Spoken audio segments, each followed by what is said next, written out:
শচীনবাবু। WhatsApp guys, মা Kali মোটরসের branch থেকে সেলেবটা নিয়ে কুশি ড্রাইভার চলে এলাম আমরা। শচীনবাবু কেমন আছে? আমরা শচীনবাবুকে একটা অ্যাপ্রিলিয়া 160 আর বিক্রি করছি। শচীনবাবু থেকে শুনবো কেমন লাগে। অ্যাকচুয়ালি আমি যেটা বাজেট মানে আশা করেছিলাম তার থেকে অনেক কম বাজেটেই পেয়েছি। মাকালি যে মোটর খুব ভালোই, মানে আমাদের এরিয়ার মধ্যে সবথেকে ভালো একটা মোটর সার্ভিস কোম্পানি। এর থেকে আর সস্তা দামে মনে হয় আর এই কলকাতার মধ্যে কোনো মোটর বাইকস কেউ দিতে পারবে না স্কুটি। আমি এটা পেয়ে খুবই খুশি যে বাজেট নিয়ে এসেছিলাম তার থেকে অনেক কম বাজেটেই আমি গাড়িটা পেয়েছি।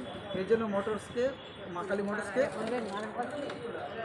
মানে অসংখ্য ধন্যবাদ, মানে বলে বোঝাতে পারবো না, এত ভালো একটা গাড়ি পেয়েছি। আবার আসবেন, আপনাদের যদি গায়ে লেগে স্ক্রিনে নাম্বার আছে ফোন করুন। পরবর্তী ভিডিওটা পাওয়ার জন্য চ্যানেলটা সাবস্ক্রাইব করুন। অবশ্যই থ্যাংক ইউ। এইবার আমাদের একটা আপডেট, সামনে পুজো, 35 জন স্টাফ আছে, আমাদের একটা বকশিস, এইটা আপনাকে আপডেট। তুমি যেই দাম বলেছো আমি ওই দামে